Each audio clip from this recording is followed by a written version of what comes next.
Bonjour, bienvenue dans la suite de ce chapitre sur les transferts thermiques. Donc, dans cette partie, nous allons justement parler des différents modes de transfert thermique que l'on peut rencontrer. Alors, un transfert thermique, eh bien, de manière naturelle, si vous placez un corps froid en contact avec un corps chaud, vous allez voir que la température de chacun des corps évolue. Dans ce cas-là, il y aura donc bien eu un transfert d'énergie thermique du corps chaud vers le corps froid. Alors, le transfert thermique, c'est une grandeur qui est notée Q, qui va s'exprimer en joules, c'est une énergie, et elle peut donc se faire selon trois modes différents. Alors tout d'abord, le mode par conduction, il s'agit d'un transfert d'énergie par contact, sans déplacement de matière. On a l'exemple ici d'une tige, une barre métallique qui est chauffée par une extrémité. Eh bien, si vous attendez, et de manière assez rapide si c'est un métal, vous allez voir que l'autre extrémité va devenir chaude aussi. Donc il y a eu un transfert thermique par conduction. Dans le métal lui-même, étant donné que nous sommes à l'état solide, eh bien, les différentes particules, les différents atomes ne peuvent pas se déplacer les uns par rapport aux autres. Donc ici, le transfert se fait de proche en proche de cette manière-là. Alors ce mode de transfert se fait essentiellement donc dans les solides. Si on se place dans un liquide ou un gaz, on aura le mode de transfert principal qui sera la convection. Il s'agit de déplacement de matière dans les fluides. Lorsque vous chauffez un gaz ou un liquide, la partie chauffée va avoir une densité différente et une agitation thermique plus importante. Et donc, il va y avoir un mélange qui se fait naturellement entre les différentes zones du liquide ou du gaz. Enfin, troisième type de transfert thermique, il s'agit du transfert par rayonnement. Vous avez un transport de l'énergie sous forme d'ondes électromagnétiques. Donc, ce transfert peut se faire à distance et ou dans le vide. Donc, c'est le mode de transfert qui permet à la Terre d'être chauffée par le Soleil. C'est un transfert par rayonnement ici. Je rappelle qu'en première, vous avez étudié le rayonnement du corps noir qui donne les différents rayonnements émis par un corps chauffé. Un corps noir, c'est un corps qui absorbe tous les rayonnements qui arrivent sur lui et donc le spectre que l'on va observer sera uniquement dû à son rayonnement thermique. Alors, on voit ici que le maximum du rayonnement, de la longueur d'onde correspondant au maximum d'émission, est différent en fonction de la température. Plus la température augmente, plus la longueur d'onde du maximum d'émission diminue. Et donc, la loi correspondante, c'est la loi de Vienne qui dit que la longueur d'onde du maximum d'émission multipliée par la température du corps noir est égale à une constante ici. Alors, vous avez ici un exemple qui résume les trois modes de transfert thermique. Ici, vous chauffez une casserole d'eau. Vous avez le transfert par rayonnement qui va vous chauffer vous, par exemple, si vous n'êtes pas trop loin du feu. Vous avez un transfert par conduction ici au niveau du métal de la casserole et du manche. Et enfin, vous avez un transfert par convection qui va se faire essentiellement dans le liquide ici. Ces transferts thermiques, ils sont particulièrement intéressants à étudier dans le cas d'une maison. Ici, vous avez l'image par caméra thermique du transfert thermique par rayonnement qui s'effectue par les fenêtres ou les parois d'une maison. Mais on va s'intéresser aussi aux transferts thermiques par conduction, donc qui vont se faire sans déplacement de matière, à travers les parois ou les fenêtres de la maison également. Donc, comment est-ce que ça fonctionne? Eh bien, pour découvrir quels sont les transferts thermiques à travers une paroi, on va devoir utiliser une nouvelle grandeur qui est le flux thermique. En effet, si je prends la situation d'une paroi qui est en contact avec une source chaude et une source froide, si c'est le mur d'une maison par exemple en hiver, eh bien la source chaude ce sera l'intérieur de la maison et la source froide ce sera l'extérieur.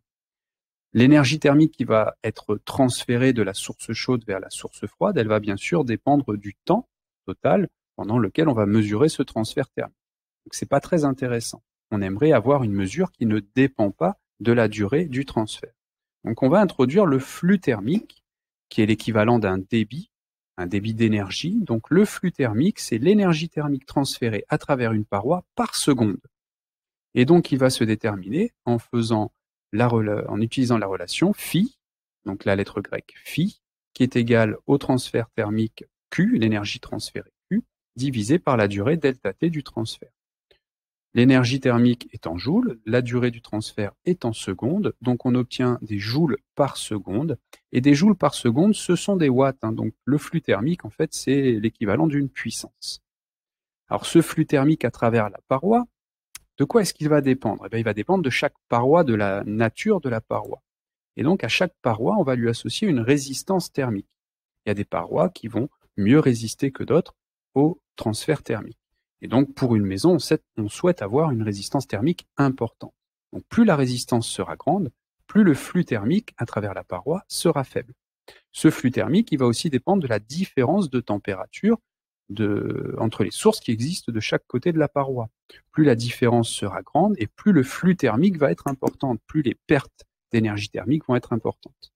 Donc le flux, phi, est simplement égal à la différence de température divisée par la résistance thermique de la paroi.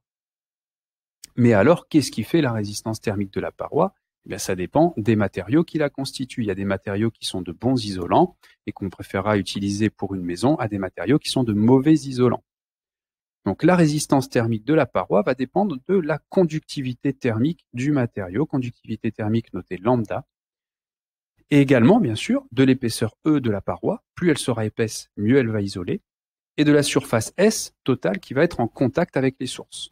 Plus la surface en contact avec les sources sera grande et moins la maison va isoler, donc plus la résistance thermique sera petite.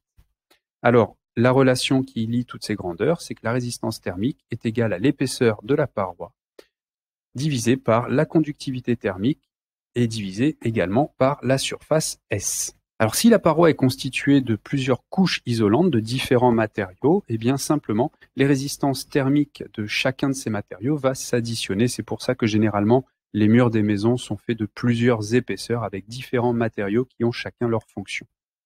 Alors pour comprendre un petit peu tout ce dont on vient de parler, on peut prendre l'exemple d'une maison un petit peu étonnante qui sont les igloos. Alors un igloo, on peut se dire mais comment ça se fait que ça isole de l'extérieur alors que c'est un matériau froid, la neige qu'on va utiliser?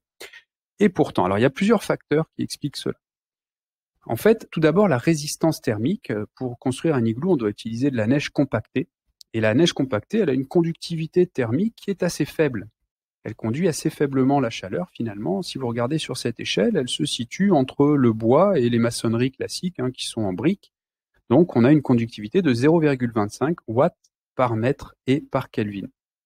Alors à l'opposé ici, des matériaux qui ont une très grande conductivité thermique et donc qu'on n'utilisera pas pour fabriquer des parois de maison, puisque dans ce cas-là la résistance thermique serait très faible. Eh bien les métaux ici, les métaux ont une très grande conductivité thermique, donc c'est une très mauvaise idée de construire les murs de sa maison en acier par exemple. Ça sera très résistant, mais il fera plutôt froid. Ensuite, deuxième raison pour laquelle un igloo isole bien, c'est la forme de l'igloo. Dans un igloo, vous avez, normalement, pour bien le construire, il faut un siphon à froid qui permet de garder le froid en bas de l'igloo ici. Donc l'idéal, c'est de faire une entrée souterraine comme ceci, qui passe juste en dessous. En tout cas, là où vous dormez, ça doit être au-dessus du niveau de l'entrée de l'igloo, comme ceci, de façon à ce que l'air froid qui est plus dense reste en bas et que là où vous dormiez, eh bien l'air chaud soit emprisonné. Donc on va limiter de cette manière-là la convection dans l'igloo, on va essayer de garder au maximum la chaleur. Ensuite, il y a le chauffage par rayonnement. En effet, la surface de l'igloo, eh bien, elle va former une fine couche de glace. Et cette fine couche de glace, elle va réfléchir les rayonnements infrarouges qui sont produits par les occupants. Et donc la température ressentie va être de 15 degrés. Si vous mesurez la température de l'air dans l'igloo, elle sera de 5 degrés seulement. Mais grâce à ce rayonnement qui va atteindre les occupants et les réchauffer, eh bien, elle va être de 15 degrés au final, donc c'est largement supportable. Et avec un bon sac de couchage, on peut dormir dans un igloo.